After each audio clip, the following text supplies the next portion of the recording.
Bienvenue dans cette vidéo sur l'échange. Donc on va voir dans cette vidéo plusieurs façons, plusieurs techniques qu'on utilise, quelques-unes en tout cas, parce qu'il y en a vraiment beaucoup.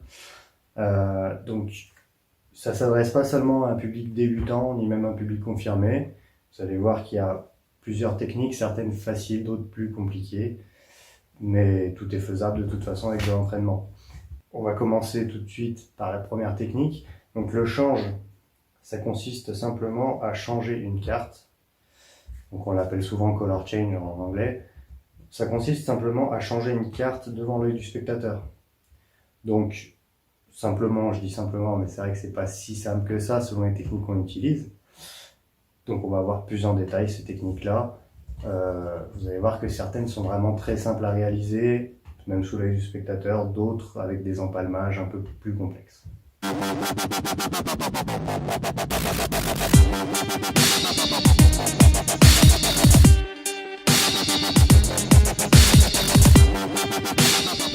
Pour la première technique, alors tous ceux qui sont déjà confirmés, vous pouvez tout simplement sauter cette partie puisque vous la connaissez plus que bien.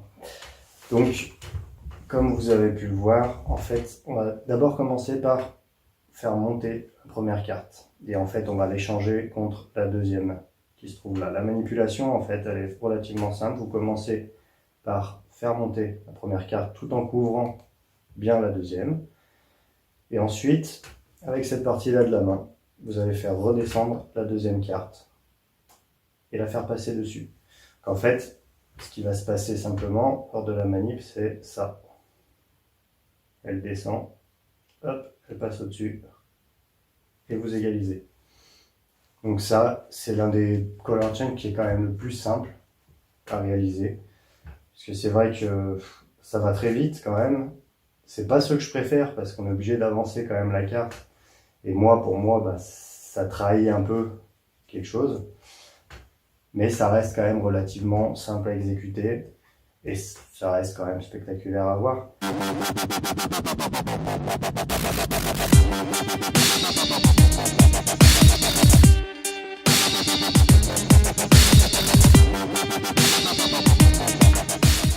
Donc pour cette deuxième technique, il y a un petit peu plus de manip, même si elle reste quand même facilement réalisable avec très peu d'entraînement. Donc la seule chose qu'il va bien falloir faire, c'est la double levée. C'est-à-dire que sur votre paquet de cartes, vous effeuillez et vous allez prendre un break avec votre petit doigt en prenant deux cartes. En fait, la double levée, elle va vous permettre, elle est utilisée tout le temps dans la magie, la double levée, puisque du coup, elle vous permet de faire croire que vous avez une seule carte alors que vous en avez deux. Donc pour commencer ce change, vous allez prendre la première carte seule. Vous pouvez déjà prendre votre break, ce qui vous permet de gagner du temps après. Vous la retournez, vous la placez sur le dessus, et là par contre vous allez prendre les deux cartes, dos à dos.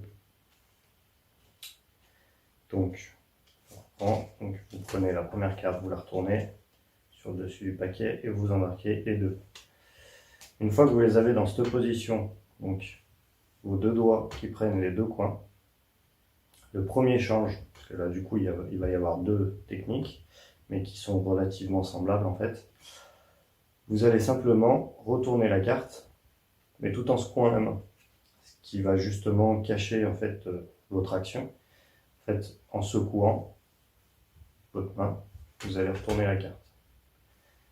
Donc en secouant assez rapidement la main, On ne voit pas du coup que vous avez retourné. Et ça permet justement de cacher la manipulation comme on le voit dans la vidéo. Et ensuite, sur la deuxième partie, donc vous êtes tout le temps dans la même position. Vous allez prendre les deux autres coins et vous allez simplement tirer en serrant les deux coins.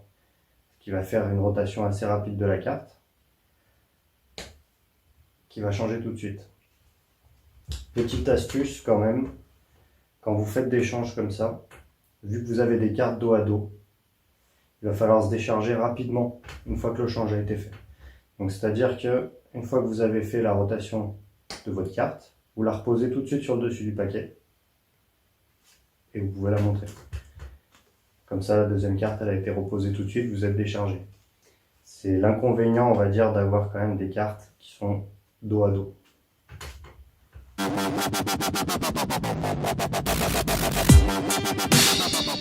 Ce change-là, je l'ai mis dans la vidéo, il est loin d'être pratique et surtout, vous ne pouvez pas l'effectuer à 360 degrés ni même à 180. Le public doit être bien face à vous selon un certain angle de vue parce que vous allez comprendre tout de suite, mais en fait le change, donc pour commencer vous allez prendre un break en double levée et vous allez prendre donc deux cartes. On les tient avec deux doigts sur le devant et le pouce derrière, donc dans cette position là, et en fait le change il va simplement se faire sur cette action là. Sauf que, selon le point de vue, du coup, on peut voir la carte. En fait, c'est limite une technique qui va se pratiquer plus en scène ou quand le public est assez distant, avec un seul angle de vue. Quand vous avez des gens autour de vous, il ne faut surtout pas essayer des techniques comme ça, sauf quand vous êtes un peu plus confirmé et que vous arrivez sur une table à jeter la deuxième carte sur la table qui vient rejoindre un paquet. Ça se fait, mais c'est quand même risqué, on va dire, comme technique. Donc quoi qu'il en soit, donc une double levée, vous prenez le coin, les deux doigts et le pouce derrière, et vous changez comme ça.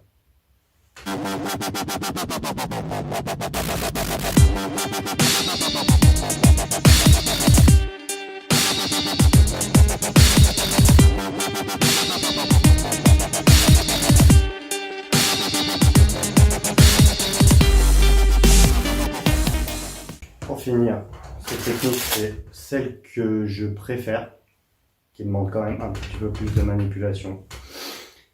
Donc en fait, vous allez avoir votre paquet et vous allez le tenir avec trois doigts sur le dessus du paquet, le pouce en dessous et votre index sur le côté. Vous ramenez l'autre main vers le paquet et en fait l'action, donc elle va se passer en dessous. Vous allez en fait décaler la dernière carte et la passer en empalmage. Donc de face, on n'y verra rien. Donc j'effectue pas tout de suite le change. Quand je l'ai en empalmage la carte, j'effectue pas un change tout de suite. Parce que simplement, ça peut justement se voir si vous effectuez tout de suite le change. Donc ce que je fais, une fois que je l'ai en empalmage, je vais venir avec ma main à partir d'ici, plaquer la carte contre et la faire glisser jusqu'au paquet et effectuer le change à ce moment-là.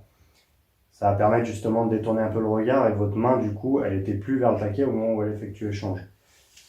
Donc ça va un peu détourner l'attention. Donc surtout pour la prendre en empalmage, donc trois doigts au-dessus, l'index sur le côté, le pouce en dessous et l'autre qui vient simplement prendre le paquet. Et donc vous la décalez d'abord et ensuite avec l'autre main, vous allez la faire passer en empalmage.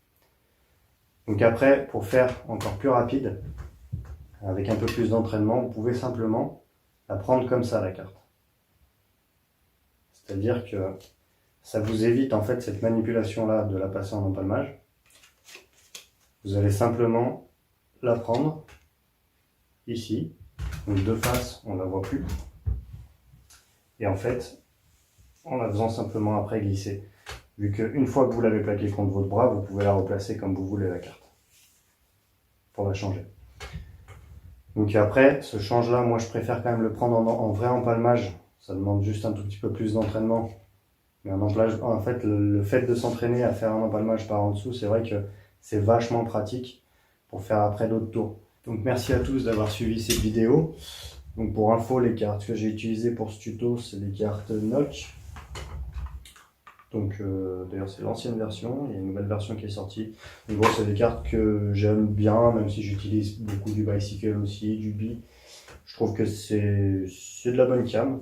Donc voilà, donc je donne simplement mon avis, je suis pas commissionné par Nock. Et simplement, voilà, je trouve que c'est des bonnes cartes. En plus, elles ont un marquage pour savoir quel est le symbole de la carte. Un marquage qui est facile à utiliser avec un peu d'entraînement.